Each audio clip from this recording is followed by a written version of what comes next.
우리 집 밤나무길에서는 시간이 멈춘 것 같았다. 42년 동안 나와 은희는 삐걱거리는 마룻바닥 하나, 천장의 균열 하나하나에 이야기가 깃든 이 작은 2층 집에서 살았다. 텅 빈 거실에 앉아 있으니 그녀가 가장 좋아하던 파란색 가운 자락을 스치며 계단을 내려오는 소리가 들리는 듯하다. 내 이름은 황인수, 67살, 전 김포고등학교 물리교사다. 평생 10대 아이들에게 뉴턴의 법칙과 상대성 이론을 설명해왔지만 이제 와 깨닫는 것은 어떤 인간의 행동은 그 어떤 물리 법칙으로도 설명할 수 없다는 사실이다. 은희는 같은 학교에서 영문학을 가르쳤다. 우리가 처음 만난 곳은 교무실이었다. 내가 실수로 그녀가 읽던 폭풍의 언덕책 위로 커피를 쏟았을 때였다. 그녀는 화를 내지 않고 그저 놀라운 잿빛 눈으로 나를 올려다보며 말했다. 이제 이 책에서는 영국 황야의 눅눅한 냄새 대신 커피 향이 나겠네요.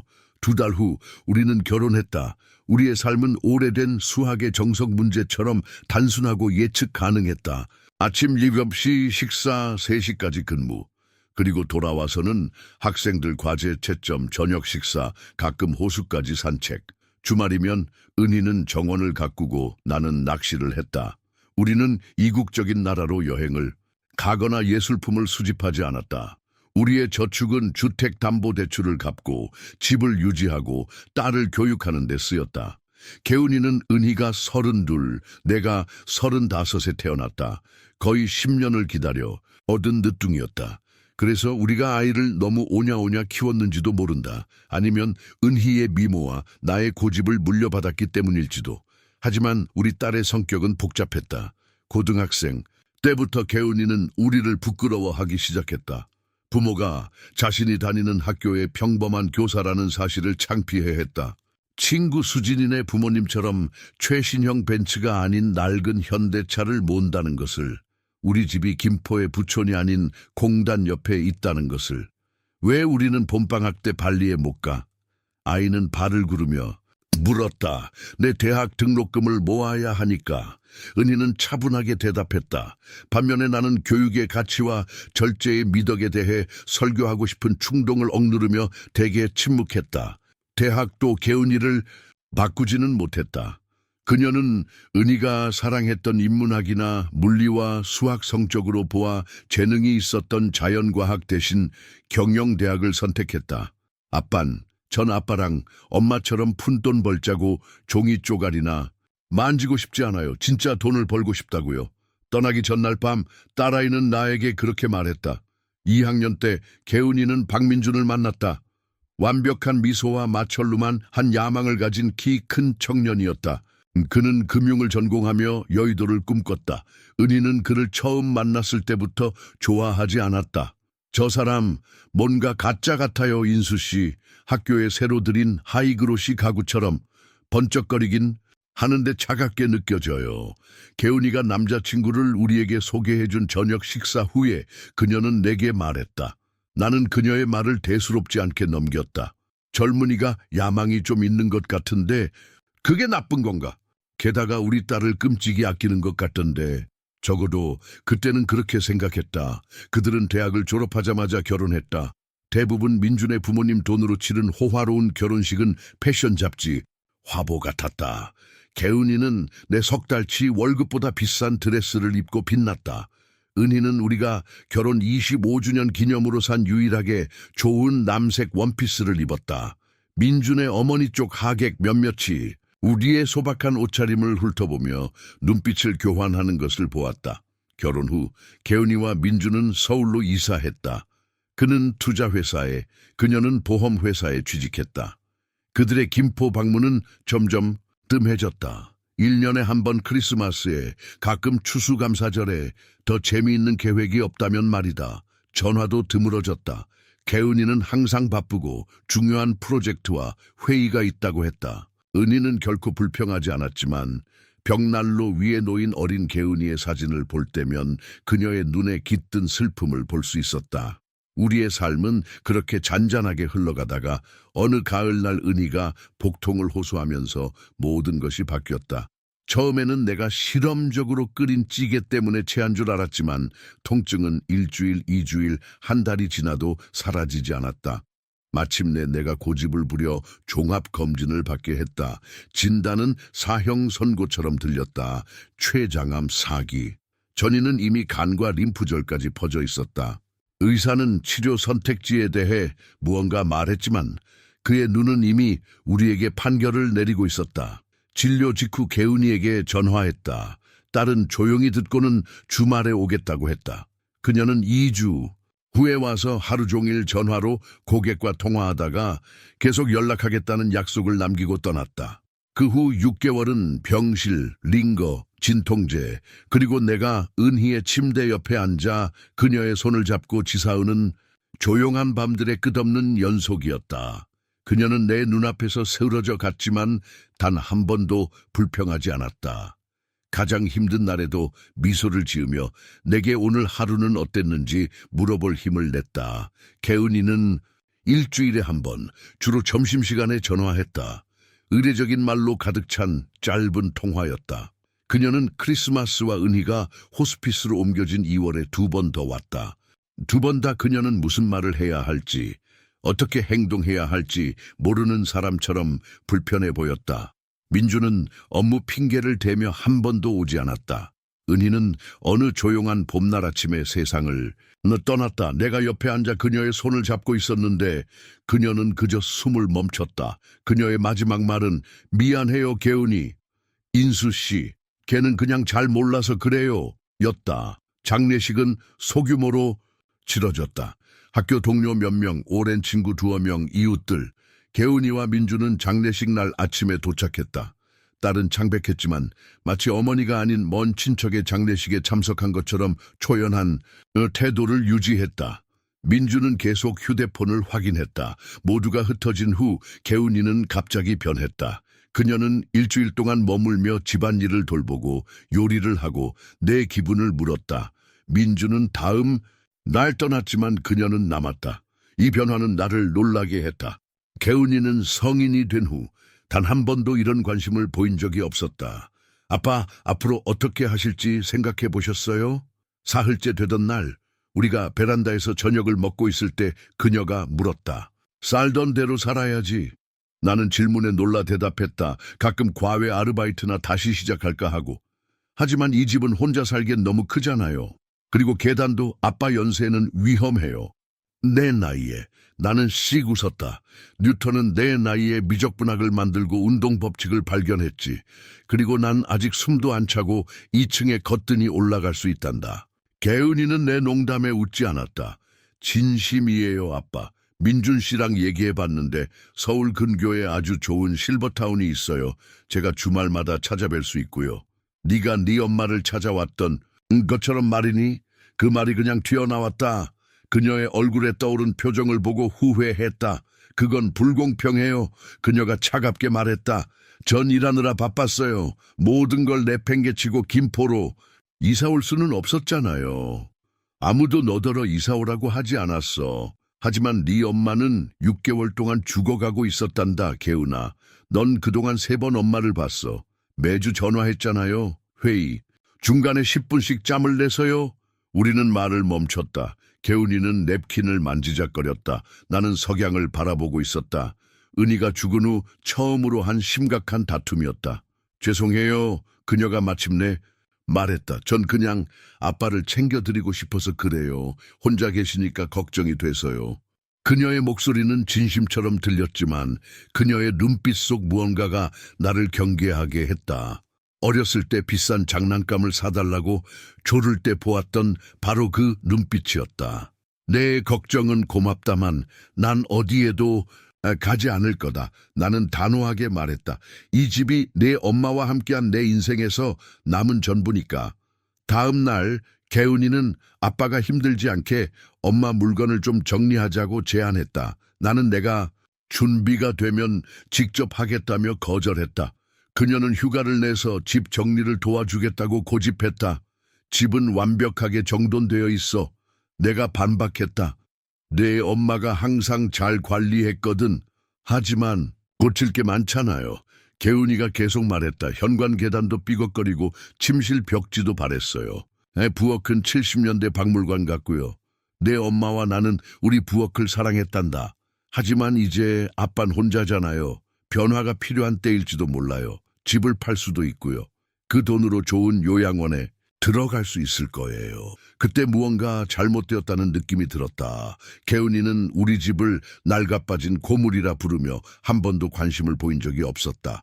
그런데 이제 와서 마치 수수료, 냄새를 맡은 부동산 중개인처럼 집을 파는 얘기를 끈질기게 했다. 그 후 며칠 동안 그녀의 걱정은 더욱 거슬리게 참견으로 변했다. 내 의견도 묻지 않고 종합검진을 받으라며 의사 예약을 잡았다. 각종 요양원 안내 책자를 가져와서는 모든 것이 제공되고 의료 서비스가 완비된 곳을 강조했다. 두 번은 그녀가 민준과 통화하며 목소리를 낮추고 정원으로 나가는 것을 들었다. 하지만 몇몇 단어는 나에게도 들렸다. 고집이 세셔 기다려야 할 것 같아. 변호사가 말하길 그녀가 떠날 때 그녀는 평소보다 나를 더 꽉 껴안으며 말했다. 아빠, 제발 이사하는 거 생각해. 보세요. 그 연세에 혼자 사는 건 위험해요. 만약 넘어지셨는데 도움을 청할 수 없으면 어떡해요? 내 나이에 아인슈타인은 아직 통일장 이론을 연구하고 있었지. 내가 미소 지었다.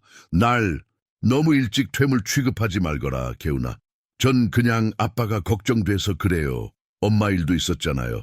그녀의 눈에 눈물이 고였다. 암은 나이나 생활 방식과는 상관없어.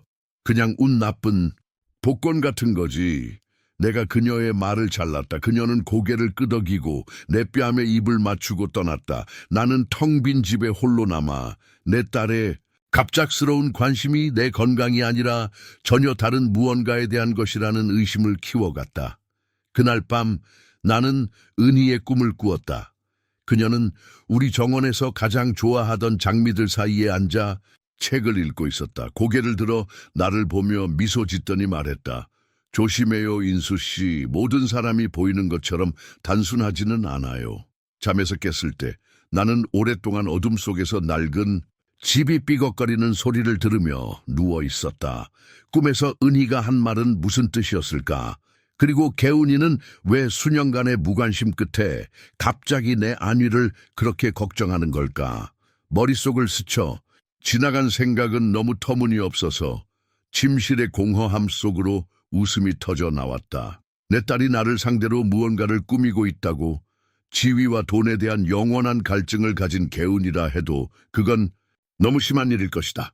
그럼에도 불구하고 그녀의 행동에는 무언가 경계하게 만드는 것이 있었다. 좀 더 주의를 기울여서 진짜 무슨 일이 벌어지고 있는지 알아내야 할지도 모른다.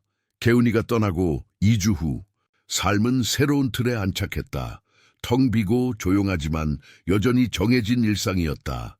40년간의 교직 생활로 몸에 밴 습관대로 아침 6시에 일어나 커피를 내리고 금요일마다 배달되는 신문을 읽고 정원을 돌봤다. 은희의 장미는 보살핌이 필요했고 나는 그녀의 정원 일지에 적힌 모든 지시를 성실히 따랐다. 저녁에는 우리가 함께 보기 좋아했던 옛날 영화를 보거나 책을 읽었다. 가끔 옛 동료들이 들렀다. 화학교사였던 최미숙 선생은 직접 구운 빵과 학교 소식을 가져왔다. 역사교사이자 내 체스 상대인 이상철 선생은 수요일마다 들러 한두 판씩 두곤 했다.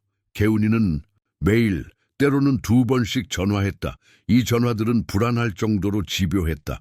내가 약은 챙겨 먹었는지, 어지럽지는 않은지, 식사는 잊지 않았는지 물었다. 청소나 수리에 도움이 필요한지 물었다. 간병인을 고용하겠다고 제안했다. 개운아, 난 환자가 아니란다. 나 혼자서도 아주 잘 지내고 있어. 내가 맞받아쳤다. 제가 갔을 때 아빠 안색이 안 좋았어요. 창백하고 마르셨고요. 그녀가 주장했다. 엄마 일로 그 모든 걸 겪으셨으니 놀랄 일도 아니죠. 난 괜찮아. 운동용 자전거도 다시 타기 시작했단다. 그 연세 위험해요. 심장마비라도 오면 어떡해요? 집에는 아빠 혼자 계시잖아요. 그녀는 진심으로 겁먹은 듯한 목소리였다. 이런 대화는 나를 지치게 했다. 내가 온전한 정신과 판단력을 가진 67살 남자가 아니라 무덤 문턱에선 노쇠한 늙은이처럼 느끼게 만들었다. 어느 날 아침 우편물을 정리하다가 김포제일은행에서 온 봉투를 발견했다. 안에는 고 김은희 여사 앞으로 온 편지가 있었다. 은행이 아직 그녀의 사망 통지를 받지 못한 모양이었다. 변호사에게 보낼 서류철에 넣어두려다가 무언가에 이끌려 편지를 읽게 되었다. 김은희 고객님께 저희 은행과의 투자 만기를 성공적으로 마치신 것을 축하드립니다. 고객님의 지시에 따라 15억 원의 금액이 고객님의 주 계좌로 이체되었습니다. 향후 투자 전략에 대해 논의하시려면 개인 자산 관리 담당자에게 연락 주시기 바랍니다. 나는 눈을 믿을 수 없어 편지를 3번이나 다시 읽었다. 15억 원, 은희가 무슨 착오가 있는 게 틀림없었다. 우리가 함께한 평생 동안 우리는 겨우 주택담보대출을 갚고 은퇴를 위한 소액의 저축을 모았을 뿐이었다. 그녀가 어디서 그런 돈을 얻었을까? 답을 찾기 위해 나는 은희의 서재로 향했다. 그녀가 수업 준비를 하고 책을 보관하던 2층의 작은 반기였다. 그녀가 죽은 후로는 거의 들어가지 않았다. 그녀의 물건들을 보고 벽에 영원히 배어있는 듯한 그녀의 옅은 향수 냄새를 맡는 것이 너무 고통스러웠기 때문이다. 은희의 책상은 언제나처럼 깔끔했다. 수업 계획서가 담긴 폴더들, 학생들에게 돌려주지 못한 채점된 과제물 더미, 문학책 몇 권, 맨 위 서랍에는 문구류, 아래 서랍에는 오래된 사진 앨범이 있었다. 나는 무엇을 찾고 있는지도 모른 채 서류들을 뒤지다가 재정이라고 표시된 폴더를 발견했다. 안에는 은행거래 내역서, 보험증권, 그리고 열쇠가 하나 있었다. 작고 은색인 열쇠에는 김포제일은행 안정음고 란 3426Q이라고 적힌 꼬리표가 달려 있었다. 안정음고, 은희의 것. 그녀가 내게 한 번도 말한 적 없는 다음 날 아침 나는 은행으로 갔다. 절차는 예상보다 복잡했다. 은희의 사망진단서, 혼인관계증명서, 그리고 내가 법적 상속인임을 증명하는 서류들을 보여줘야 했다. 마침내 지점장이 나를 금고실로 안내하고는 안전금고와 나만 남겨두고 떠났다. 안에는 서류들이 폴더별로 깔끔하게 정리되어 있었다. 나는 서류들을 훑어보기 시작했고 페이지를 넘길 때마다 놀라움은 커져만 갔다. 투자 포트폴리오, 회사 주식, 채권, 보험증권, 그리고 어디에나 0이 6, 7개씩 붙어 있었다.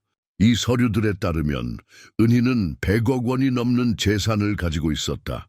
맨 마지막 더미에는 인수 씨에게라고 표시된 폴더가 있었다. 안에는 익숙하고 단정한 필체로 쓴 편지가 있었다. 사랑하는 인수 씨, 만약 당신이 이 편지를 읽고 있다면 저는 더 이상 당신 곁에 없는 것이겠지요. 더 일찍 말하지 못해 미안해요. 당신이 나를 사기꾼이라고 생각할까봐 두려웠어요. 어쩌면 당신이 모를지도 모르죠. 이 돈은 제 할머니에게서 물려받은 거예요. 할머니는 세기 전환기에 제철소로 불을 이룬 사업가의 외동딸이었어요. 할머니의 부모님이 평범한 교사와 결혼했다는 이유로 의절했을 때 보세요. 이건 집안 내력이에요. 할머니는 다시는 경제적으로 남자에게 의존하지 않겠다고 맹세하셨대요. 이모 할머니에게서 물려받은 작은 유산을 비밀리에 투자해서 평생 상당한 재산을 모으셨죠. 돌아가시면서 할머니는 제게 돈에 대해 아무에게도 말하지 말고 정말 필요할 때만 사용하라고 약속하게 하셨어요. 돈은 사람을 변하게 한단다. 은희야, 그리고 드물게 좋은 쪽으로 변하지. 나는 약속을 지켰어요. 당신에게조차 말하지 않았죠. 개은이 대학 등록금을 내려고 당신이 추가 근무를 할 때나 허리가 너무 아파 침대에서 일어나지도 못하면서 출근할 때 몇 번이고 말할 뻔했지만요. 하지만 우리 딸이 변해가는 것을, 돈과 지위에 점점 더 집착하는 것을 보았어요. 우리 초라한 집을, 경멸을 감추지 못하고 바라보는 모습을요. 그리고 할머니의 재산에 대해 알게 되면 딸아이 안에 있는 인간적인 모든 것이 마침내 파괴될까봐 두려웠어요. 모든 것을 당신에게 남겨요, 인수 씨. 법적으로는 우리 딸에게지만 분명 딸아이가 이행할 수 없는 조건을 달아서요. 개은이는 자기가 한 번도 본 적 없는 제 아버지를 너무나 닮았어요. 내 아버지 말이에요. 수단과 방법을 가리지 않는 성공에 대한 갈증, 약재, 대한경멸, 용서할 수 있다면 용서해줘요. 그리고 이 돈을 당신의 마음이 시키는 대로 써주세요. 영원히 당신의 은희. 나는 은행 금고실에 앉아 아내의 편지를 손에 들고 현실 감각이 사라지는 것을 느꼈다. 42년의 결혼 생활과 이런 비밀, 어떻게 그녀가 내게 숨길 수 있었을까? 그리고 개운이가 이행할 수 없을 거라는 조건은 대체 무슨 의미일까? 답은 이틀 후 내가 존재하는 줄도 몰랐던 은희의 가문 변호사인 안병호 씨가 찾아왔을 때 나왔다. 김 여사님은 6개월 전 진단을 받으셨을 때 유언장을 작성하셨습니다. 그는 내 거실에 앉아 차를 마시며 알려주었다. 따님이 뭐랄까 유산에 대해 과도한 관심을 보일 수 있다는 것을 예견하셨습니다. 그게 무슨 말씀이시죠? 내가 미간을 찌푸렸다. 부인께서는 전 재산을 따님에게 남기셨습니다. 안 변호사가 말을 이었다. 하지만 한 가지 조건이 있습니다. 개은 양이 어머니의 생애 마지막 1년 동안 정기적으로 어머니를 방문했고 진정한 관심을 보였다는 것을 증명해야 합니다. 나는 씁쓸하게 웃었다. 6개월 동안 3번 왔고 매번 첫 기회에 도망치듯 떠났는데요. 바로 그겁니다. 김 여사님은 따님의 모든 방문을 일기에 기록해 두셨습니다. 또한 호스피스의 의료 기록에도 모든 방문객이 기록되어 있습니다. 만약 개은 양이 관심을 보였다는 것을 증명하지 못하면 유산은 황 선생님께 돌아갑니다. 그리고 개은이는 이 조건에 대해 알고 있습니까? 아니요, 그녀는 자신이 주상속인이라는 것만 알고 있습니다. 유언장의 전체 내용은 2주 후 법정에서 공표될 것입니다. 변호사가 떠난 후 나는 오랫동안 의자에 앉아 내가 알게 된 사실들을 정리하려 애썼다. 이제 개은이의 이상한 행동이 이해가 갔다. 그녀는 어떻게든 은희의 돈에 대해 알아냈고 이제 나를 조종하려 하고 있었다. 아마도 내가 유산 중 내 몫을 그녀에게 양보하기를 바랐을 것이다. 아니면 그녀가 진짜로 노리는 것이 무엇인지 깨닫자 등골이 오싹해졌다. 요양원, 간병인, 내 건강과 기억력에 대한 끊임없는 질문들. 그녀는 내가 가진 자산을 통제할 수 있도록 나를 무능력자로 만들려 하고 있었다. 내 예감은 다음 날 개운이가 다시 전화했을 때 확신으로 바뀌었다. 아빠, 김 박사님이랑 통화했어요. 그녀는 서론 없이 시작했다. 전반적인 신경학적 검사를 받아보라고 권하시더라고요. 사랑하는 사람을 잃는 것 같은 큰 스트레스를 겪은 후에 아빠 연세의 분들은 종종 치매가 내가 치매에 걸렸다고 생각하는구나, 개운아. 내가 그녀의 말을 끝맺었다. 아니 전혀요. 그녀가 재빨리 말했다. 그냥 아빠가 좀 건망증이 심해지셨잖아요. 제가 갔을 때 기억나세요? 안경이 테이블 위에 있는데도 못 찾으셨잖아요. 테이블 위가 아니었어. 셔츠 주머니에 있었지. 그리고 찾은 시간은 5초 정도밖에 안 됐고. 보세요. 그것조차 기억 못 하시잖아요. 그렇죠. 그녀의 목소리에는 감출 수 없는 승리감이 묻어났다. 그리고 이웃 윤씨 아주머니가 대낮에 아빠가 잠옷바람으로 집을 나서는 걸 봤다고 하던데요. 난 잠옷바람으로 집 밖에 나간 적 없어. 그리고 참고로 윤씨 아주머니는 2년 전에 애리조나로 이사 갔단다. 지금 그 집에는 쌍둥이를 둔 젊은 부부가 살아. 잠시 침묵이 흘렀다. 제가 성을 잘못 알았나 봐요. 개은이가 불확실하게 말했다. 어쨌든 다음 주에 전문의 예약을 잡아뒀어요. 민준 씨랑 제가 모시러 갈게요. 수고할 것 없다. 내가 차갑게 대답했다. 난 멀쩡하고 신경과 의사는 필요 없어. 아빠는 그냥 이해를 못하시는 거예요. 난 모든 걸 이해한단다, 개운아. 네 엄마의 돈에 대해서도 알고 있고. 또다시 침묵이 흘렀다. 이번에는 더 길었다. 그러더니 그녀가 웃었지만 어색하게 들렸다. 무슨 돈 말씀이세요? 엄마는 교사, 연금 말고는 돈이 없으셨어요. 정말? 투자 계좌에 있는 100억 원은 어떻고? 네. 아빠, 뭔가 착오가 있으신 게 틀림없어요. 엄마가 어디서 그런 돈을 할머니에게서 그리고 모르는 척하지 마라. 그렇지 않다면 내 소위 무능력에 대한 이 모든 코미디는 뭐란 말이냐. 저희는 그녀는 머뭇거리더니 전술을 바꿨다. 아빠, 정말 정신이 이상해지신 것 같아요. 100억 원이라니요. 말도 안 돼요. 엄마는 록펠러가 아니라 문학교사셨다고요. 2주 후에 유언장이 낭독될 거다. 에이, 그러면 모든 게 명확해지겠지? 내가 말했다, 유언장이요? 이제 그녀의 목소리에는 진정한 관심이 묻어났다. 엄마가 유언장을 남기셨어요? 그래, 그리고 아주 흥미로운 유언장이지. 모든 걸 명확하게 해줄 거라고 생각한다. 개은이와 통화한 후 나는 잠잠해질 거라 예상했지만 대신 포위 공격이 시작되었다. 다음 날 민준이 출장 핑계를 대고 도착했다. 그는 매우 상냥했다. 비싼 빵집에서 케이크 상자를 사왔고 내 건강을 물었고 현관 계단 수리를 도와주겠다고 제안했다. 개은이가 아버님 걱정을 많이 해요. 그가 내 거실에 앉아 말했다. 특히 어제 그 이상한 통화 이후에요. 장모님 수십억 재산 이야기는 뭐였어요? 그렇게 이상하지는 않은데 나는 그의 반응을 살피며 대답했다. 네, 장모님은 우리 모두가 생각했던 것보다 부자였거든. 그리고 그걸 알게 되셨고요. 어떻게? 그녀가 남긴 편지와 안전금고에 있던 서류들로부터. 민주는 긴장했지만 재빨리 평정을 되찾았다. 있잖아요, 아버님. 그가 내게 몸을 기울이며 말했다. 큰 감정적 격변을 겪은 후에 사람들은 종종 이상한 것을 보거나 들었다고 생각해요. 스트레스에 대한 정상적인 정신적 반응이죠. 내가 안전금고와 은희의 편지를 꾸며냈다고 생각하는 거냐? 내가 비꼬듯 물었다. 아니, 물론 아니죠. 그는 달래는 듯한 제스처로 손을 들었다.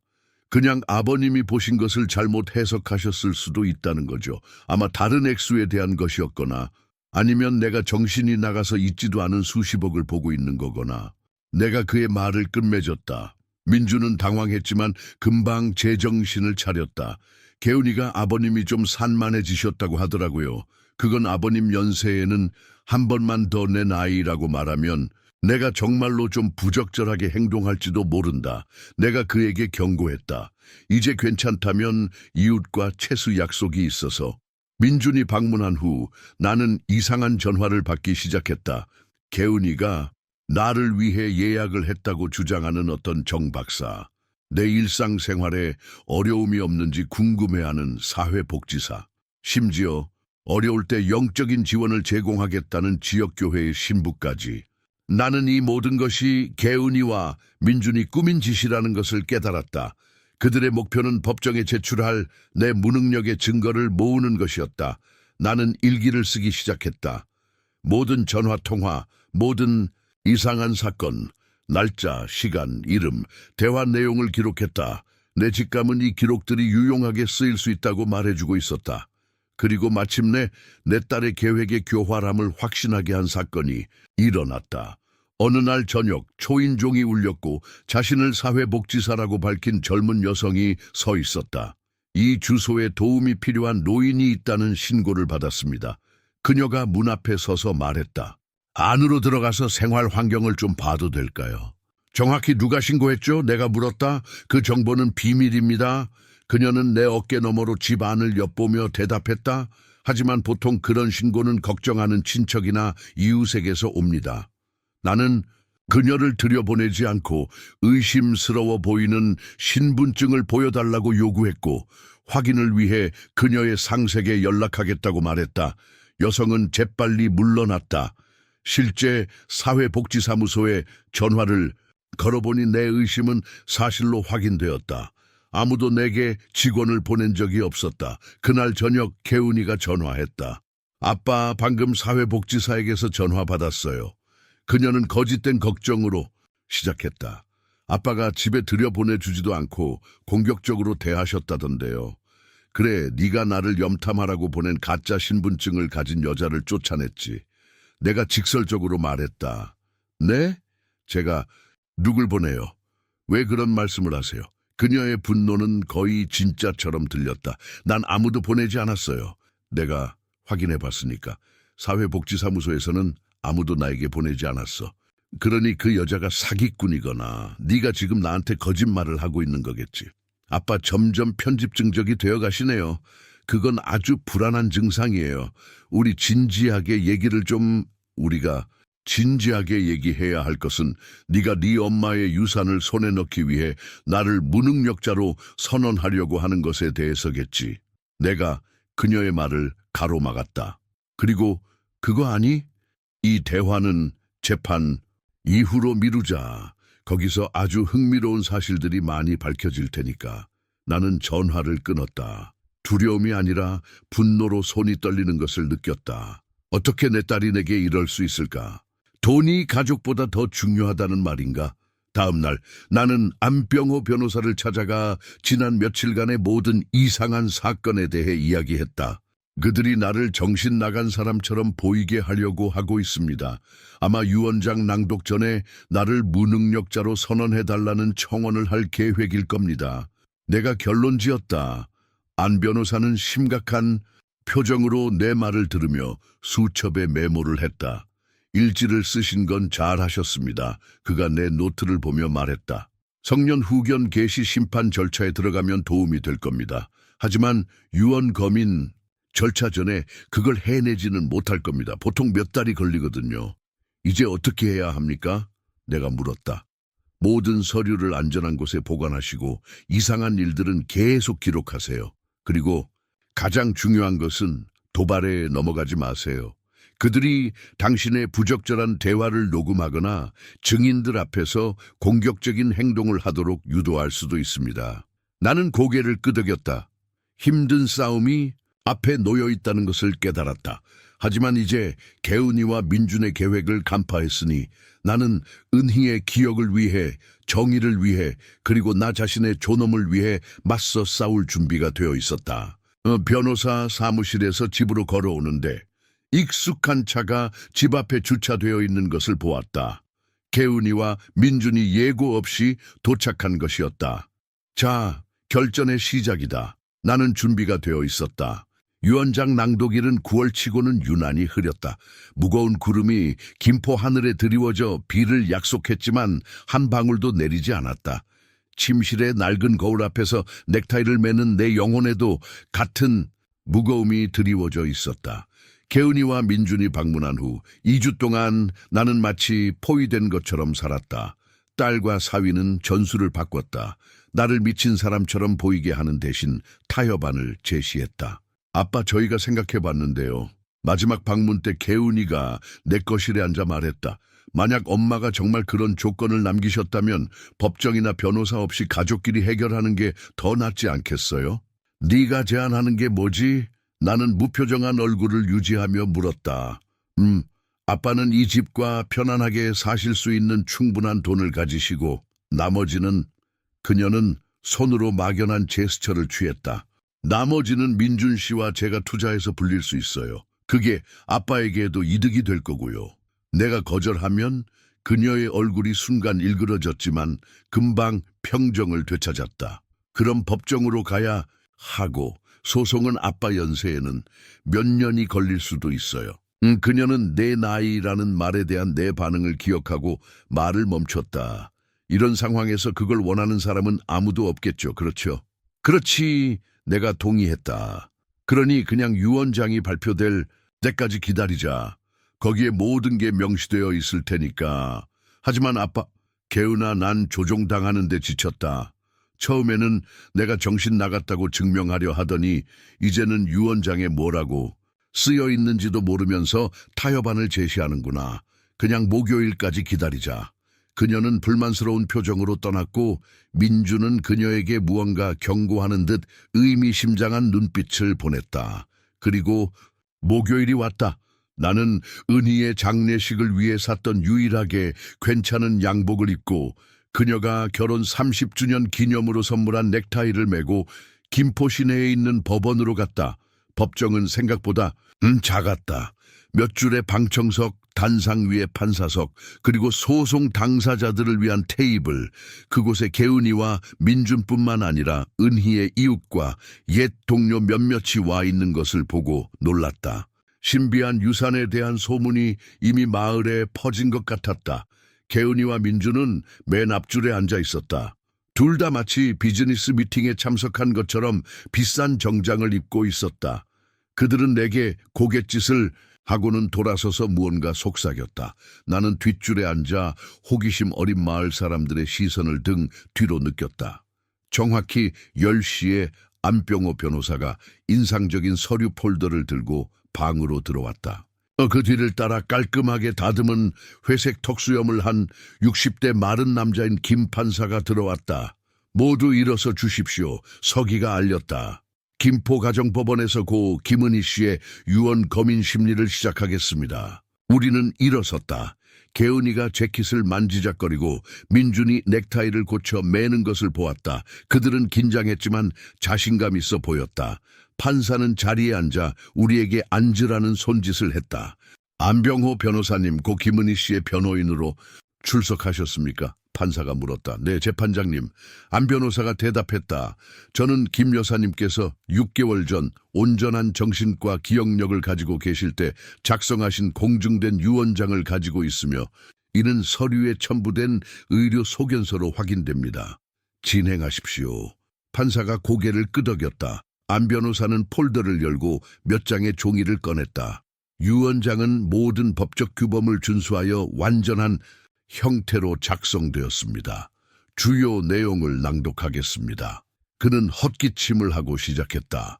나 김은희는 온전한 정신과 판단력으로 이 문서가 나의 마지막 유언이자 내 의지의 표현임을 선언한다. 나는 개은이와 민준을 보며 표준적인 법률 용어를 반쯤 흘려들었다. 그들은 앞으로 몸을 기울인 채 흡족한 미소를 띠고 앉아 있었다. 개은이는 기대에 찬 제스처로 민준의 무릎에 손을 얹기까지 했다. 부동산, 은행 계좌, 투자 포트폴리오, 주식, 채권 및 기타 금융자산을 포함한 나의 모든 유산은 이 유언장 작성 시점 기준으로 총 약 107억 원에 달하며 나의 유일한 딸인 황가은 결혼 후 성박에게 유증한다. 법정 안에서 놀라움의 속삭임이 퍼져나갔다. 100억 원. 작은 김포에서는 거의 상상할 수 없는 액수였다. 나는 통로 건너편에 앉은 옛 동료 최미숙 선생의 눈이 휘둥그레지는 것을 보았다. 개은이와 민주는 의기양양한 눈빛을 교환했다. 민주는 심지어 내 쪽으로 의기양양한 미소를 던지기까지 했다. 나는 이것을 예상했다. 은희는 편지에서 기술적으로는 모든 것을 개은이에게 남긴다고 경고했다. 그럼에도 불구하고 그것을 소리내어 듣는 것은 고통스러웠다. 돈 때문이 아니었다. 하늘이 아시겠지만 나는 부유한 사람이었던 적이 없다.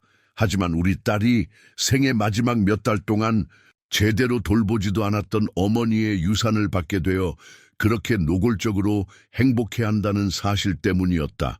나는 패배를 받아들일 준비를 하며 눈을 감았다. 그래, 그렇게 되리라. 은희는 그녀의 선택을 했고 나는 그것이 아무리 이상하게 보여도 존중해야 했다. 하지만 그때 안 변호사의 목소리가 변했다. 더 명확하고 더 단호하게.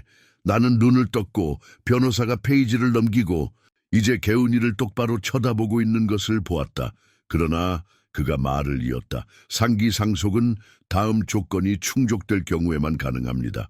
황가은은 내 생의 마지막 1년 동안 나를 최소 월 2회 방문했으며 나의 운명에 진정한 관심과 참여를 보였음을 문서로 증명해야 합니다. 나는 얼어붙었다. 바로 이것이었다.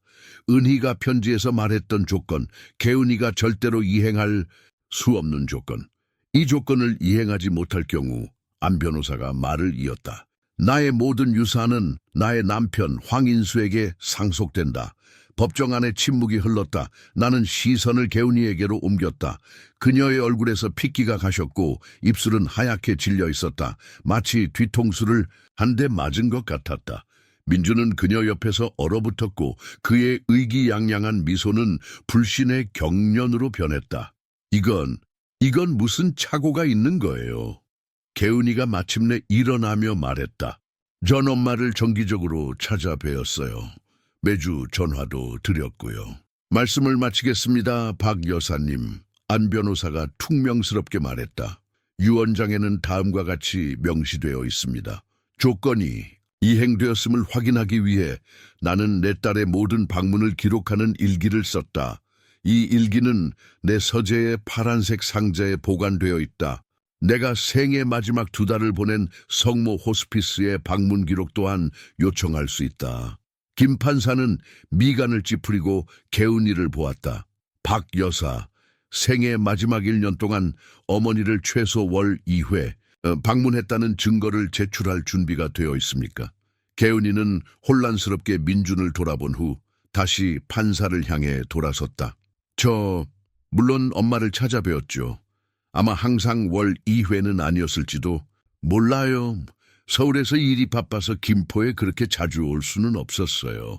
하지만 항상 전화해서 건강을 여쭈었어요. 아빠가 증명해 주실 수 있어요.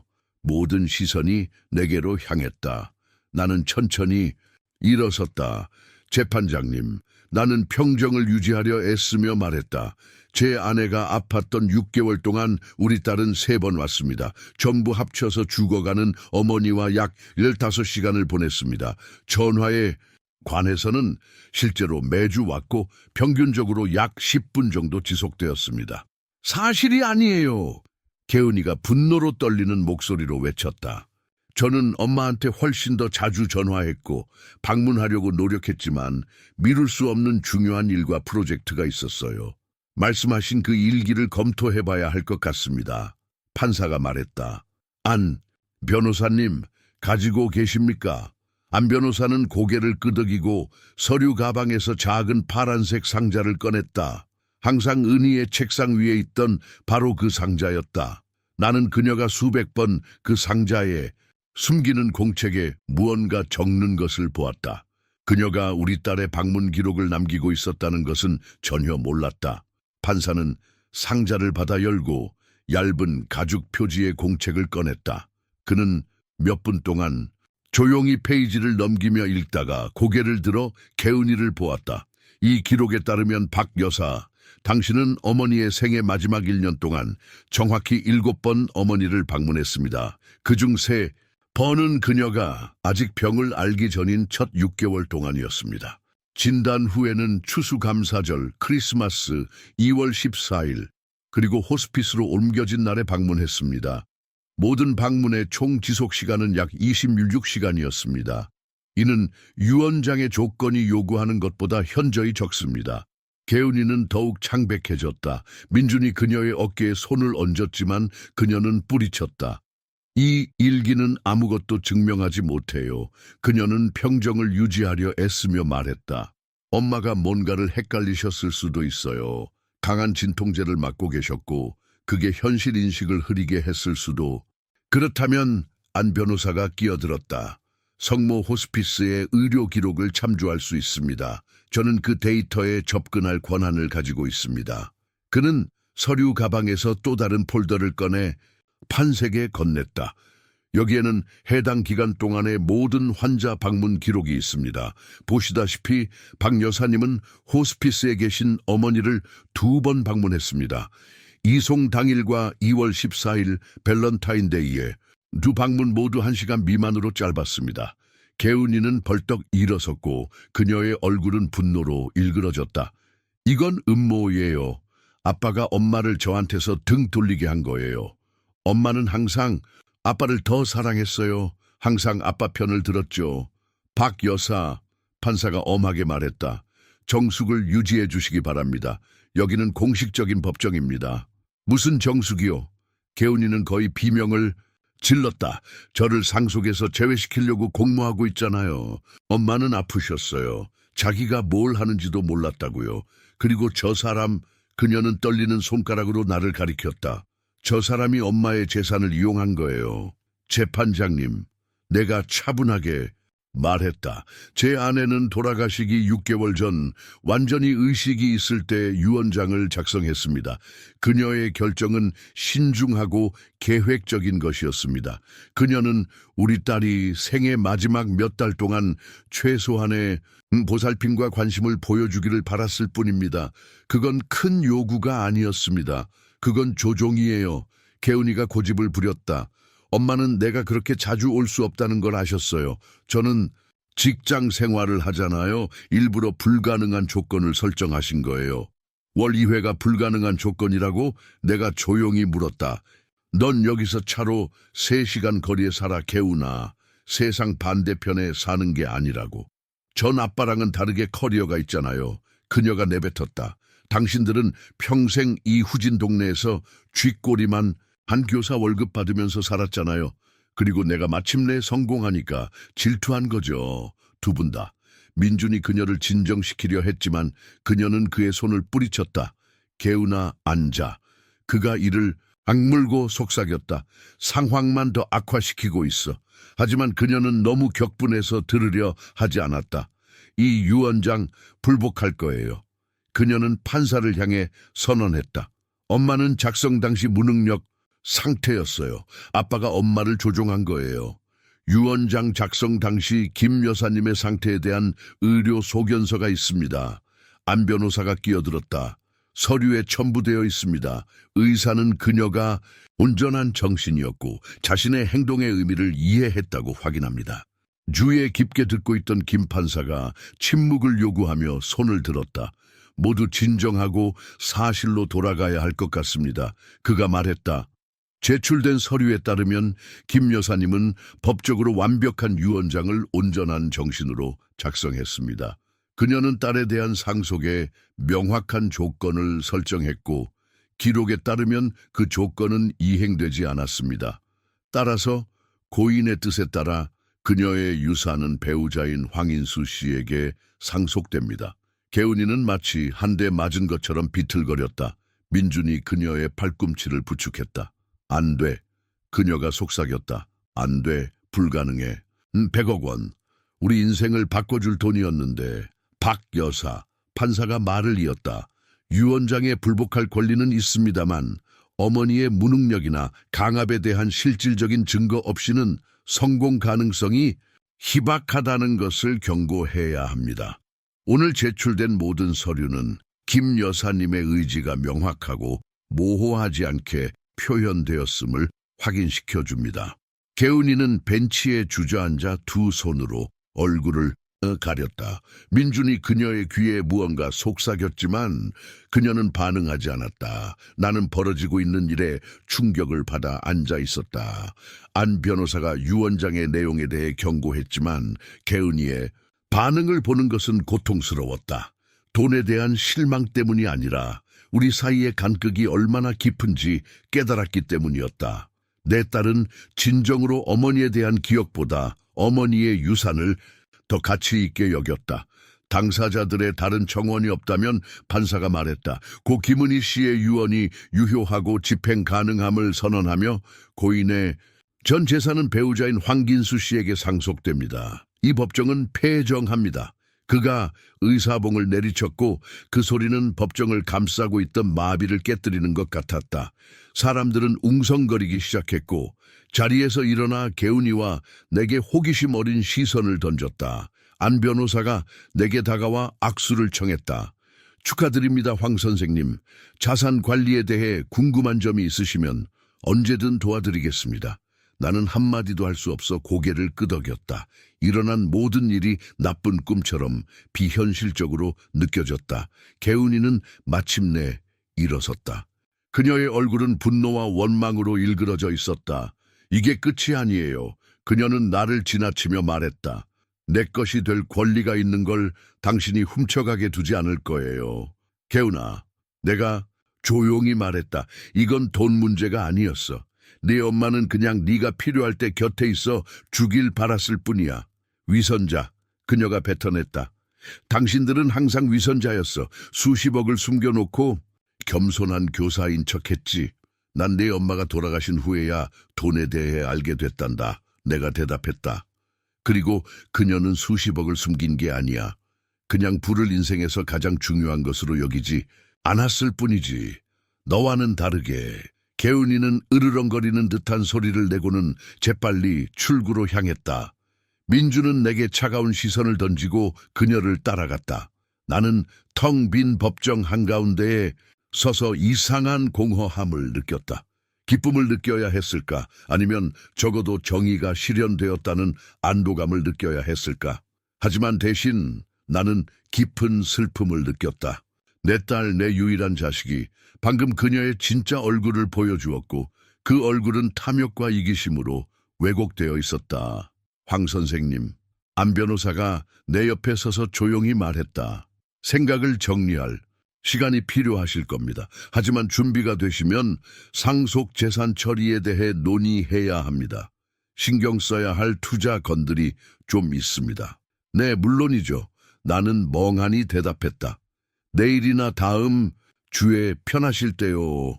그는 내게 명함을 건넸다. 준비되시면 전화 주세요. 나는 법원을 나와 밝은 햇살 속으로 걸어나갔다. 구름은 마침내 걷혀 있었다. 주차장에서 개운이와 민준이 차 앞에서 무언가에 대해 격렬하게 다투는 것을 보았다. 그녀는 팔을 휘젓고 있었고 그는 그녀를 진정시키려 애썼다. 그들은 나를 보자마지 둘 다 말을 멈추고 작별 인사도 없이 채 올라타 떠나버렸다. 나는 운명의 변덕에 대해 생각하며 천천히 집으로 걸었다. 한 달 전 나는 그저 평범한 연금 수급자, 사랑하는 아내를 잃은 슬픔을 감당하려는 호랍이었다. 이제 나는 갑자기 가족도 없는 수십억대 자산가가 되었다. 그 돈이 그 대가를 치를 가치가 있었을까? 집에 가까워졌을 때 현관에 한 여성이 있는 것을 보았다. 그녀가 나를 맞으러 다가왔고 나는 옛 동료인 최미숙 선생님을 알아보았다. 인수 씨. 그녀가 어색하게 미소 지으며 말했다. 괜찮으신지 확인하고 싶었어요. 긴장되는 자리였잖아요. 고마워요, 최 선생. 나는 문을 열며 대답했다. 차 한잔하고 가시겠어요? 우리는 은희가 장미를 보며 앉아있기를 좋아했던 베란다에 앉아 그녀가 아끼던 찻잔 세트로 차를 마셨다. 은희 씨가 부자였다니 상상도 못했어요. 최 선생이 고개를 저으며 말했다. 항상 그렇게 소박했는데 자랑도 비싼 물건도 없이 저도 몰랐어요. 내가 인정했다. 42년 동안 그 비밀을 지켰더군요. 이제 그 많은 돈으로 뭘 하실 건가요? 나는 궁금했다. 며칠 동안 내 마음속을 맴돌던 질문이었다. 모르겠어요. 나는 솔직하게 대답했다. 부자가 되려고 애쓴 적이 없어요. 은희와 함께 가졌던 것만으로도 충분했어요. 집, 우리가 사랑했던 직업, 몇몇 좋은 친구들, 여행을 다닐 수도 있잖아요. 최 선생이 제안했다. 은희 씨와 꿈꿨던 곳들을 모두 가보는 거죠. 그녀 없이요? 무슨 의미가 있겠어요? 내가 고개를 저었다. 우리는 잠시 침묵하며 바람에 흔들리는 장미를 바라보았다. 있잖아요, 최 선생. 내가 마침내 말했다. 일이 이렇게 된 게 뭔가 잘못된 것 같아요. 은희는 개은이의 태도 때문에 돈이 개은이에게 가는 걸 원치 않았지만 저에게 가기를 원했는지도 확신할 수 없어요. 아마 다른 방법이 없다고 생각했을 뿐이겠죠. 무슨 뜻이에요? 모르겠어요. 내가 어깨를 으쓱했다. 그냥 그 돈으로 무언가를 해야 할 것 같아요. 은희에게 의미가 있을 만한 일을요? 최 선생은 차를 다 마시고 찻잔을 테이블에 내려놓았다. 당신은 항상 좋은 사람이었어요, 인수 씨. 그녀가 일어나며 말했다. 그리고 은희 씨도 그걸 알았고요. 무엇을 결정하시든 그녀가 찬성했을 거라고 확신해요. 최 선생이 떠난 후 나는 오랫동안 베란다에 앉아 은희의 편지에 담긴 말을 생각했다. 이 돈을 당신의 마음이 시키는 대로 써주세요. 내 마음은 나에게 무엇을 말하고 있었을까? 아직은 몰랐지만 답이 곧 나올 것이라고 확신했다. 그동안 나는 오늘 회의의 여파를 처리해야 했다. 개은이는 쉽게 포기할 아이가 아니었다. 그녀의 말, 이게 끝이 아니에요는 빈말이 아니었다. 나는 또 다른 전투를 준비해야 했다. 유언 낭독 다음 날 아침 7시에 전화벨이 나를 깨웠다. 안병호 변호사였다. 좋은 아침입니다, 황 선생님. 그가 서론 없이 말했다. 이른 시간에 죄송합니다만 문제가 생겼습니다. 개은 양희 변호사를 고용했습니다. 마상구라는 사람인데 유언 불복 소송 분야에서는 서울에서 꽤 유명한 전문가입니다. 나는 침대에서 몸을 일으켜 자매 잔재를 쫓아내려 애썼다. 정확히 무엇에 대해 불복하겠다는 겁니까? 부인께서 유언장을 작성하실 당시의 판단 능력입니다. 마 변호사는 이미 모든 의료 기록을 요청했습니다. 그는 은희 씨의 강한 진통제가 그녀의 판단에 영향을 미쳤을 수 있다고 주장합니다. 하지만 우리에겐 그녀의 상태에 대한 의료 소견서가 있지 않습니까? 내가 반박했다. 네, 그리고 그건 흠잡을 데가 없습니다. 하지만 마 변호사는 쉽게 포기할 유형이 아닙니다. 공격적인 전술로 유명하죠. 오늘 만나서 우리 전략을 논의하고 싶습니다. 2시간 후 나는 김포의 상업지구에 있는 작지만 깔끔한 안 변호사의 사무실에 앉아 있었다. 벽에는 법대 졸업장과 안 변호사가 정장을 차려입은 중요한 사람들과 찍은 사진들이 걸려 있었다. 여기 마 변호사의 요청서 사본입니다. 안 변호사가 나에게 서류를 건네며 말했다. 보시다시피 그는 은희 씨의 의료 기록뿐만 아니라 호스피스 간호 직원들의 증언, 지난 5년간의 선생님 재정 기록, 심지어 은희 씨 일기에 대한 심리 분석까지 요청하고 있습니다. 나는 긴 요구 목록을 훑어보았다. 이게 합법적입니까? 우리 개인 서류를 뒤지는 것이 소송의 맥락에서는 만약 판사가 요청을 승인한다면요. 하지만 대부분의 요구는 불필요하며 명백히 우리를 지치게 하고 어떤 실마리를 찾으려는 의도입니다. 어떻게 해야 하죠? 전투를 준비해야죠. 안 변호사가 간단히 말했다. 저는 이미 대부분의 요청이 무관하다며 기각해달라는 반대 신청을 제출했지만 일부 서류는 제출해야 할 겁니다. 우리는 몇 시간 동안 방어 전략을 논의했다. 안 변호사는 법적으로 우리의 입장이 완벽하다고 자신했지만 개은이와 그녀의 변호사가 사건을 감정적인 것으로 몰고 갈 수 있다고 경고했다. 그들은 동정심에 호소할 겁니다. 가은 양을 직장 때문에 어머니를 자주 방문할 수 없었던 사랑하는 딸로 만들겠죠. 그가 설명했다. 심지어 선생님이 부인을 따님에게서 등 돌리게 했다고 암시할 수도 있습니다. 말도 안 됩니다. 나는 분개했다. 개은이의 뜸한 방문에 은희가 속상해할 때 저는 항상 개은이를 변호했습니다. 알고 있습니다. 안 변호사가 고개를 끄덕였다. 그리고 우리는 그걸 증명할 겁니다. 우리에게는 은희 씨의 일기, 의료, 기록, 그리고 가장 중요한 증인들, 즉 개은 양의 방문이 얼마나 드물었는지를 본 호스피스 직원들이 있습니다. 집에 돌아오니 자동 응답기에 개은이의 메시지가 남아있었다. 아빠, 그녀의 목소리는 차갑고 사무적이었다. 제가 이대로 둘 수 없다는 걸 아시길 바랍니다. 이건 불공평해요. 아빤 엄마의 돈에 대해 알고 있었고 엄마를 저한테서 등 돌리게 했어요.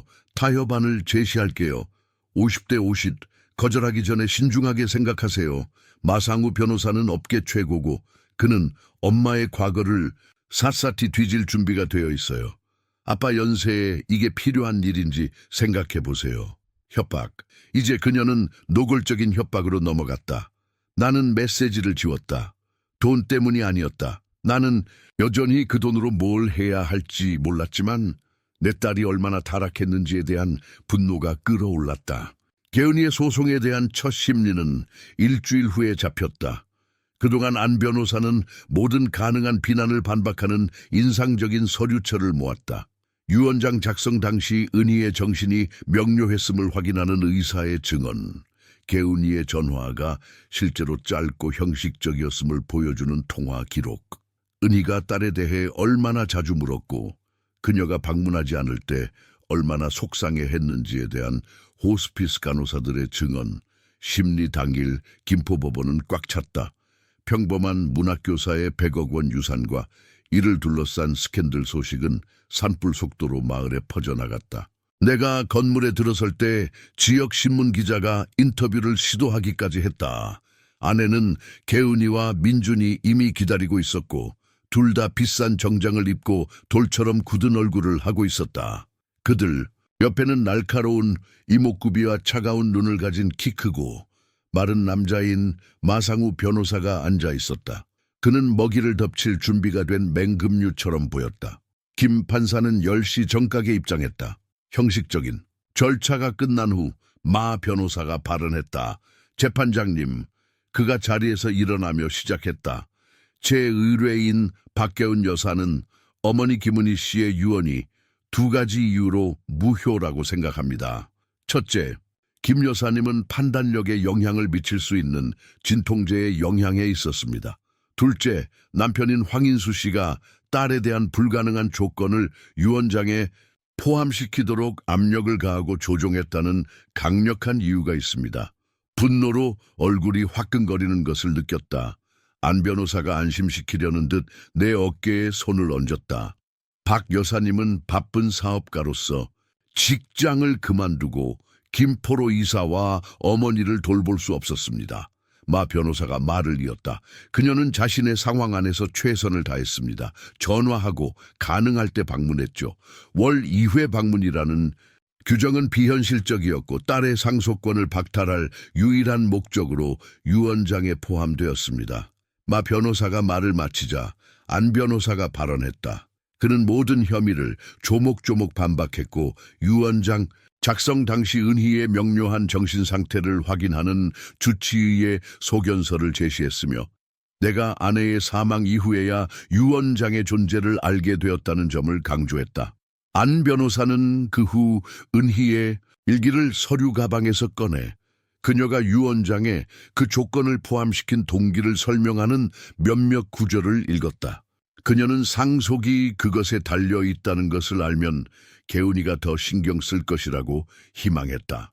마 변호사는 일기의 진위성에 이의를 제기하려 했지만 실패했다. 안 변호사는 모든 항목이 은희의 필체임을 확인하는 필적 감정 보고서를 제출했다. 그 후 증언이 시작되었다.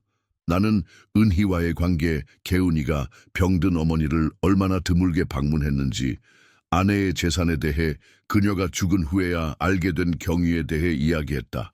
마 변호사는 내가 돈에 대해 미리 알고 은희를 조종했을 수도 있다고 암시하며 모순점을 추궁하려 했지만 그의 시도는 실패했다. 나 다음으로는 유언장 작성 당시 은희의 명료한 정신 상태를 확인한 이엘렌 박사, 개은이의 드문 방문을 설명한 호스피스 간호사, 그리고 유언장 작성 과정을 설명한 안병호 변호사 본인이 증언했다. 마지막 증인은 개은이었다. 그녀는 중요한 일 때문에 어머니를 자주 방문할 수 없었던 사랑하는 딸의 이미지를 투영하려 애썼고 내가 항상 그녀의 경력을 반대했으며 은희를 그녀에게서 등 돌리게 했을 수도 있다고 주장했다. 안 변호사는 어머니의 병환 6개월 동안 개운이가 총 3시간 미만인 23번만 전화했다는 통화 기록을 제시하며 이 이미지를 산산조각냈다. 그는 또한 내가 항상 딸의 성취를 자랑스러워했으며 그녀의 경력에 반대한 적이 없음을 증언하는 증인들을 불렀다. 휴정 후 김 판사가 판결을 발표했다. 뜻다 틴더서리슈 이틴더.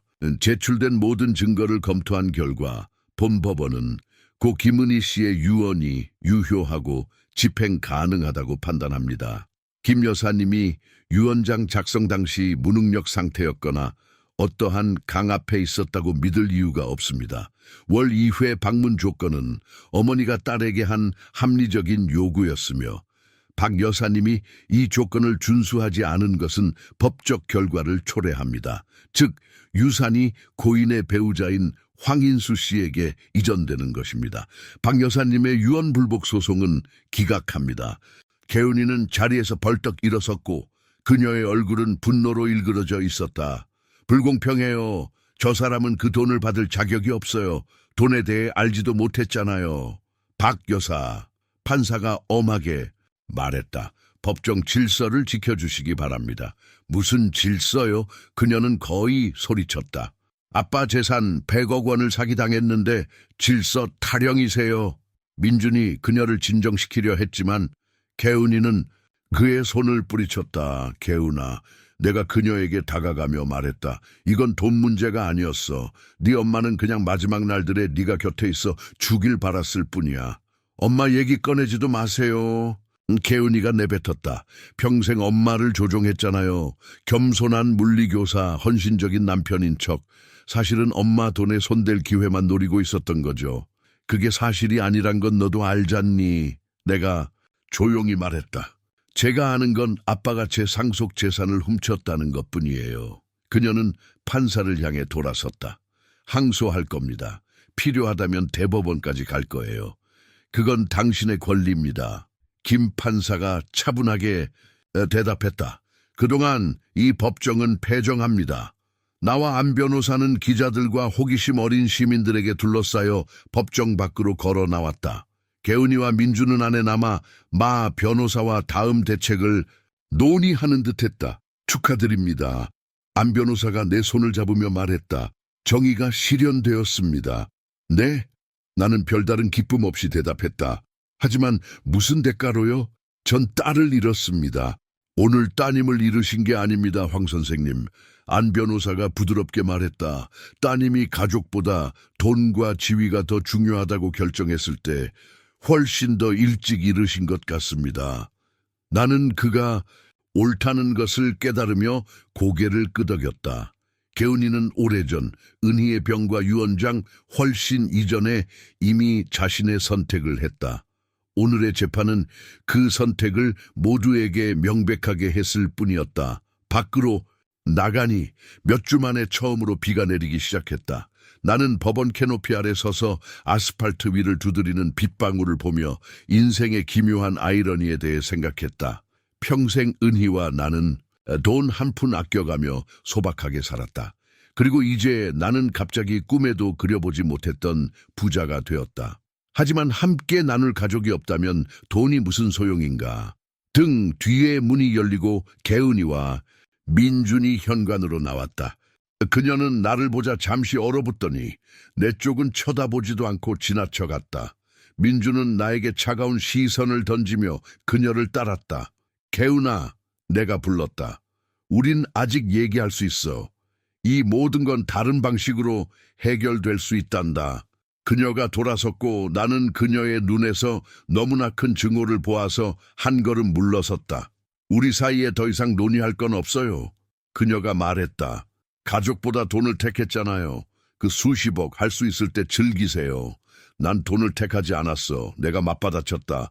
내 엄마는 그냥 엄마를 대변하는 척하지 마세요. 개은이가 말을 가로막았다. 엄마가 뭘 원했는지 알지도 못하잖아요. 엄마 돈에 대해서도 몰랐으면서. 그녀는 돌아서서 차로 걸어갔고 민주는 그림자처럼 그녀를 따랐다. 나는 그들이 가는 것을 보며 깊은 슬픔과 상실감에 휩싸였다. 재판에서의 승리는 내게 기쁨을 가져다 주지 않았고 돌이킬 수 없이 딸을 잃었다는 깨달음만을 안겨주었다. 재판이 끝난 지 한 달이 지났다. 가을이 완연해져 우리 동네 단풍나무 잎사귀들을 선명한 붉은색으로 물들였다. 은희는 항상 이 계절을 사랑했다. 황금빛 햇살, 서늘한 공기, 낙엽 냄새. 그녀는 가을이 변화의 중요성을 일깨워준다고 했다. 모든 것은 덧없기에 소중한 변화라고. 내 인생에는 상상했던 것보다 더 많은 변화가 일어났다. 안병호 변호사는 상속재산 이전을 처리해 주었는데 그 과정은 생각보다 복잡했다. 서명해야 할 서류 수십 장, 은희의 투자 구조를 설명하는 자산 관리사들과의 여러 차례 회의, 새 계좌를 개설하기 위한 은행 방문, 그녀가 모은 액수는 어마어마했다. 107억 3,200만 원. 통장에 몇백만 원 이상 가져본 적 없는 내가 이제 수십억대 자산가가 된 것이다. 터무니없는 일이었다. 개은이는 약속대로 항소했지만 상급법원은 새로운 정황이 없다는 이유로 심리를 거부했다. 그 후 거의 3주 동안 딸에게서 아무런 소식이 없었다. 그동안 나는 예기치 않은 부를 어떻게 할지 고심했다. 첫 충동은 모든 것을 자선단체에 기부하는 것이었다. 그저 느닷없이 내 머리 위로 쏟아진 돈을 없애버리고 싶었다. 하지만 그건 은희의 기억에 대한 무례가 될 것이다. 그녀는 분명 내가 현명하게 사용하기를 바랐을 것이다. 새 집을 살까? 하지만 나는 우리 밤나무길의 낡은 집을 사랑했다. 집안의 모든 삐걱거림, 벽의 모든 균열을.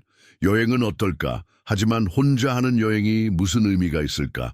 은희는 베네치아, 파리, 교토를 보고 싶어 했다. 그녀 없이는 그 장소들은 나에게 매력을 잃었다.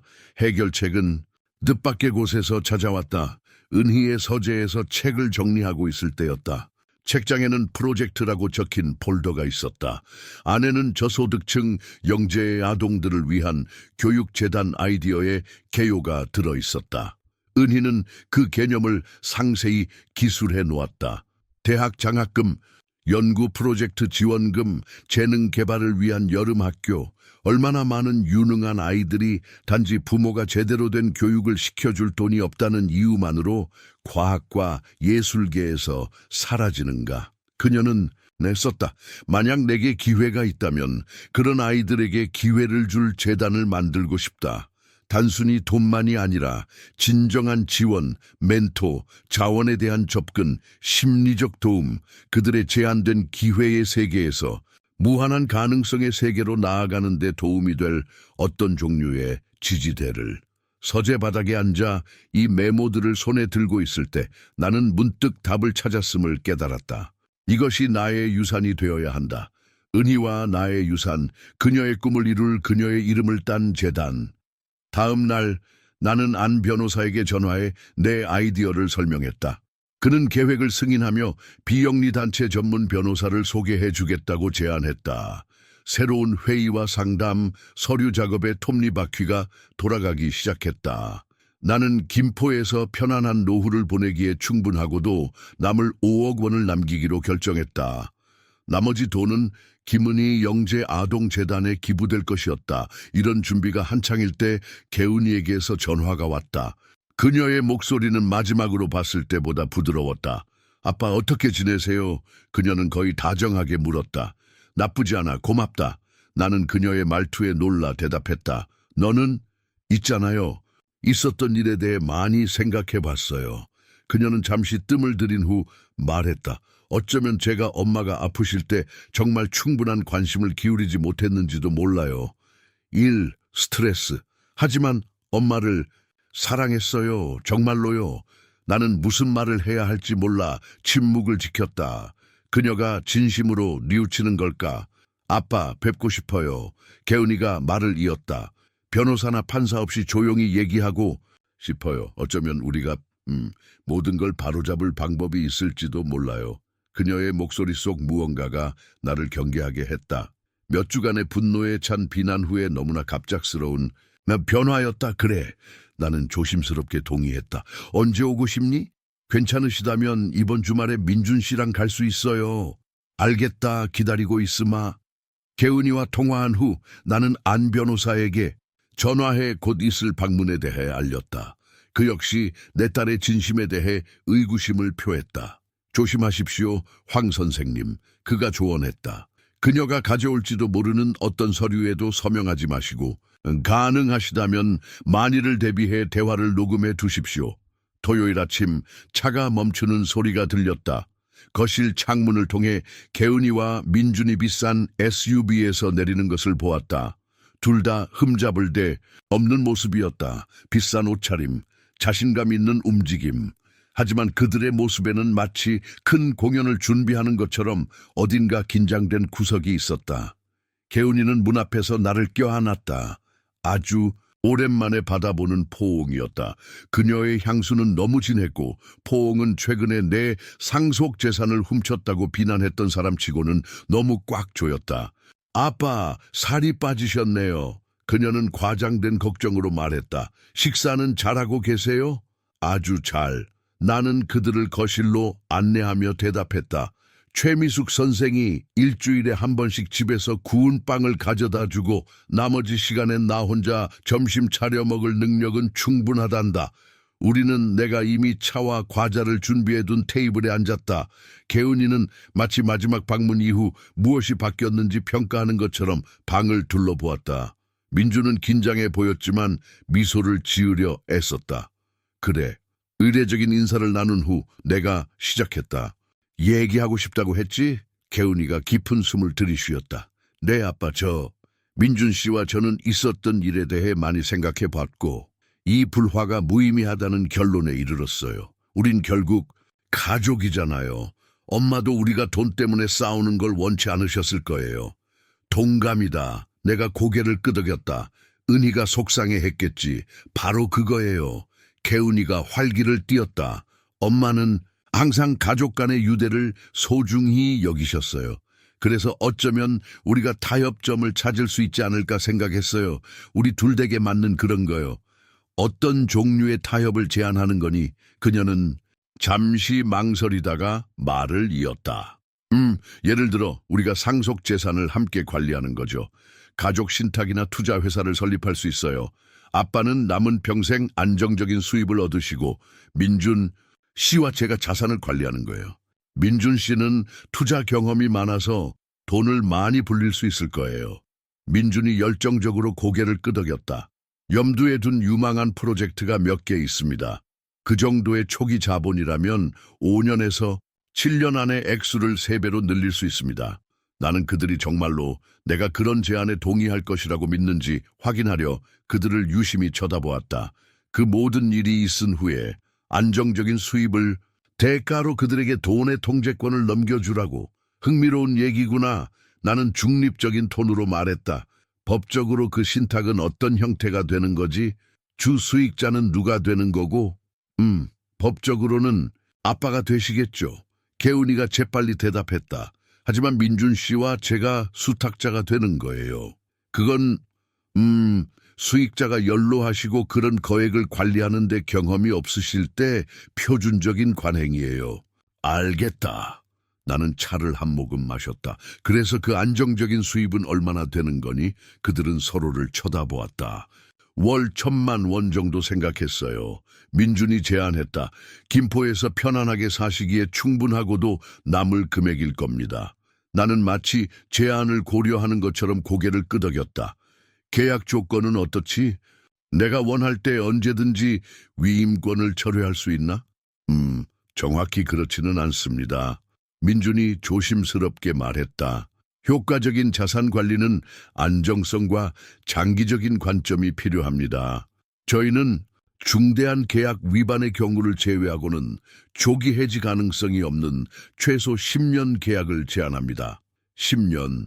내가 반복했다. 내 나이의 사람에게는 긴 시간이구나. 그렇지 않니? 개운이는 내 말에 살짝 움찔했지만 금방 평정을 되찾았다. 아빠, 저희는 아빠와 엄마의 유산을 위해 최선을 다하고 싶을 뿐이에요. 생각해 보세요. 그 모든 돈으로 뭘 하실 건가요? 평생 소박하게 사셨잖아요. 큰 돈을 관리해 본 경험도 없으시고요. 민준 씨와 저는 금융 전문가예요. 그래서 내가 모든 상속 재산의 통제권을 너희에게 넘겨줘야 한다는 말이구나. 내가 직설적으로 물었다. 넘겨주는 게 아니라 맡기는 거죠. 개은이가 목소리에 짜증 섞인 기색을 띠며 정정했다. 그건 완전히 다른 얘기예요. 나는 그녀를 오랫동안 쳐다본 후 시선을 민준에게로 옮겼다. 둘 다 대사를 잊어버린 배우처럼 긴장해 보였다. 있잖니, 개은아. 내가 마침내 말했다. 나는 이미 그 돈으로 뭘 할지 결정했단다. 그러셨어요? 그녀의 눈에 흥미의 빛이 스쳤다. 어떻게 해요? 내 엄마의 이름으로 저소득층 영재 아동들을 위한 교육재단을 설립할 거다. 잠시 침묵이 흘렀다. 개운이는 내가 무슨 말을 하는지 못 들은 것 같은 표정이었다. 교육재단이요? 그녀가 물었다. 그 모든 돈을 자선단체에 기부하시겠다고요? 거의 전부를. 내가 고개를 끄덕였다. 평안한 노후를 위해 5억 원을 남기고 나머지는 재단에 들어갈 거다. 민준이 숨 막히는 소리를 냈다. 개운이는 창백해졌다. 그렇게 하실 수 없어요. 그녀가 말했다. 이제 그녀의 목소리에는 걱정하는 척하는 기색이 전혀 없었다. 그건 엄마 돈이에요. 가족 안에서 지켜져야죠. 나는 내 엄마의 소원을 이행하는 거다. 내가 반박했다. 그녀의 서류들 사이에서 그런 재단에 대한 상세한 계획을 찾았어. 재능 있는 아이들이 그들 손에 닿지 않을 교육을 받도록 돕는 것이 그녀의 꿈이었단다. 그건 실수예요. 개은이가 고개를 저었다. 엄마는 그런 재단에 대해 한 번도 말씀하신 적 없어요. 그건 네가 최근 몇 년 동안 엄마와 거의 대화를 나누지 않았기 때문이지. 내가 부드럽게 말했다. 특히 엄마에게 정말로 중요했던 것들에 대해서는 말이다. 개은이가 갑자기 일어서다 컵을 거의 넘어뜨릴 뻔했다. 우리 가족 돈을 그냥 줘버릴 수는 없어요. 그건 무책임한 짓이에요. 미친 짓이라고요. 그 돈은 법원 판결에 따라 내 소유다. 내가 상기시켰다. 그리고 나는 내 뜻대로 처분할 것이다. 그 판결 뒤집을 겁니다. 민준이 끼어들었다. 아버님이 그런 무모한 짓을 하시겠다면 저희가 아버님을 성년 후견 개시, 심판 청구 소송을 할 수도 있습니다. 나는 미소 지었지만 그 미소에는 즐거움이 없었다. 이미 시도해봤잖니, 기억나니? 효과가 없었지. 그리고 믿어라, 어떤 판사라도 아버지 돈의 통제권을 얻기 위해 화해하러 온 사람을 무능력자로 판단하는 것보다 개운이는 마치 한 대 맞은 것처럼 얼어붙었다. 그러자 그녀의 얼굴이 분노로 일그러졌다. 당신, 이 모든 걸 일부러 꾸미셨군요. 우리한테 망신을 주려고 여기로 끌어들이신 거예요. 난 아무도 끌어들이지 않았어. 내가 차분하게 말했다. 나한테 바로잡자는 제안으로 전화한 건 너였지. 난 그저 네가 무슨 말을 하는지 듣고 싶었고 들었다. 뭘 들으셨는데요? 그녀가 도전적으로 물었다. 네가 여전히 돈에만 관심이 있다는 것을. 내가 대답했다. 내 엄마의 마지막 몇 달 동안 네가 엄마를 어떻게 대했는지에 대한 후회의 말 한마디도 없었고 내가 엄마를 잃은 슬픔을 어떻게 감당하고 있는지에 대한 질문 하나도 없었지. 그저 용돈을 대가로 자산을 관리하겠다는 제안뿐이었어. 민준이 개은이의 어깨에 손을 얹었다. 마치 그녀가 거친 말이나 행동을 하지 못하도록 막으려는 듯했다. 우리는 이만 가보는 게 좋겠군. 그가 차갑게 말했다. 여기서는 이성적인 대화가 불가능한 게 분명해. 동감이다. 내가 고개를 끄덕였다. 하지만 가기 전에 하고 싶은 말이 하나 더 있다, 개은아. 네 엄마는 마지막 숨을 거둘 때까지 너를 사랑했어. 네가 엄마 전화를 무시할 때도, 업무 회의 때문에 방문을 취소할 때도 엄마는 항상 내 마음속 깊은 곳 어딘가에는 엄마가 알던 그 소녀가 여전히 남아있다고 믿었어. 친절하고 동정심 많고 다정한 아이 말이다. 엄마가 유언장에 이 조건을 만든 것은 너를 벌주기 위해서가 아니라 네 자신의 가장 좋은 모습을 보여줄 기회를 주기 위해서였단다. 불행히도 너는 그 기회를 잡지 않았지. 개은이는 눈을 크게 뜨고 나를 쳐다보았다. 순간 내 말이 그녀 영혼의 무언가를 건드렸다고 생각했지만 그녀는 이내 고개를 돌렸다. 가요, 민준 씨, 그녀가 말했다. 여기서 더 할 일은 없어요.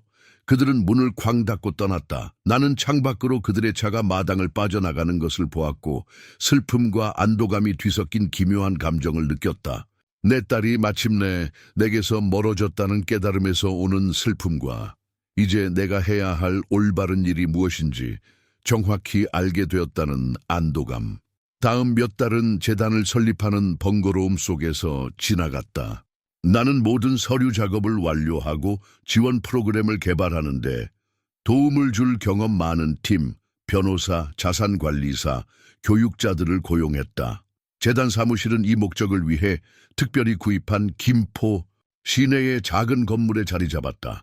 봄이 되자 김은희 교육재단은 공식적으로 법인 설립을 마치고 운영을 시작했다. 첫 장학생들은 대학을 꿈꿨지만 형편이 어려웠던 저소득 가정 출신의 재능 있는 지역 고등학생 5명이었다. 개은이에게서는 다시는 연락이 오지 않았다. 지인들을 통해 그녀와 민준이 캘리포니아로 이사했고 그곳에서 민준이 어떤 기술 회사에 취직했다는 소식을 들었다. 그녀는 나를 완전히 자기 인생에서 지워버린 것 같았다. 그리고 비록 마음이 아팠지만 달리 방법이 없었을 것이라는 걸 깨달았다. 우리는 가치관이 너무나 다른 두 사람이었다. 어느 봄날 나는 정원에 앉아 은희의 장미가 피는 것을 보고 있었다. 그 장미들은 항상 우리 동네에서 가장 먼저 피어났는데 정원의 푸르름 위에 핏방울처럼 선명한 붉은색이었다. 근처 테이블 위에는 재단 장학생 중 한 명인 소희라는 소녀가 의과대학에 갈 기회를 준 것에 감사하는 편지가 놓여 있었다.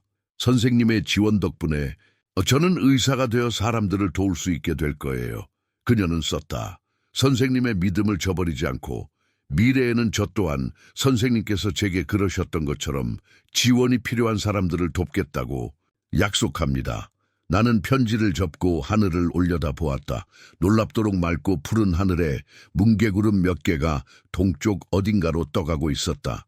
당신이 옳았어, 은희. 내가 소리내어 말했다. 언제나처럼 진짜 부는 돈에 관한 게 아니야. 장미를 흔드는 가벼운 바람이 그녀의 대답인 것 같았다. 그녀는 항상 사람들을 꿰뚫어 보았다. 나, 개운이, 그녀의 학생들, 가면과 과시적인 정중함 뒤에 숨겨진 그들의 진짜 모습을 보았다. 그리고 현실이 그렇지 않다고 말할 때조차 그녀는 항상 사람들의 가장 좋은 면을 믿었다. 어쩌면 그것이 그녀가 나에게 가르쳐주고 싶었던 가장 중요한 교훈이었을지도 모른다. 사람들을 있는 그대로 보도해 그들이 될 수 있는 것에 대한 믿음을 잃지 말라는 것. 현실을 받아들이되 가능성을 잊지 말라는 것. 나는 장미의 거친 줄기를 손으로 쓸어보았다. 가시들이 내 피부를 가볍게 긁었고 이 세상에서 가장 아름다운 것들조차 날카로운 모서리가 없지는 않다는 것을 상기시켜 주었다. 사람처럼, 그리고 인생처럼. 등 뒤에서 차가 멈추는 소리가 들렸다. 돌아보니 집 앞에 스쿨버스가 멈춰 서 있었다. 재단의 새로운 이사인 젊은 여성 정은채 씨와 함께 아이들 한 무리가 버스에서 쏟아져 나왔다. 오늘 그녀가 새로운 장학생 후보들을 내게 데려오기로 약속했었다. 김포 초등학교의 영재 학생들이었다. 나는 손님들을 맞이할 준비를 하며 벤치에서 일어섰다. 인생은 계속되었고 비록 그 안에 은희와 개운이는 없었지만 새로운 사람들, 새로운 희망, 새로운 가능성들이 있었다. 나는 은희가 찬성할 것이라고 알았다. 결국 그녀는 항상 진짜 부는 돈에 관한 것이 아니라 자기 자신에게 정직한 것에 관한 것이라고 말했으니까. 그리고 이제 아주 오랜만에 나는 진정으로 부유하다고 느꼈다.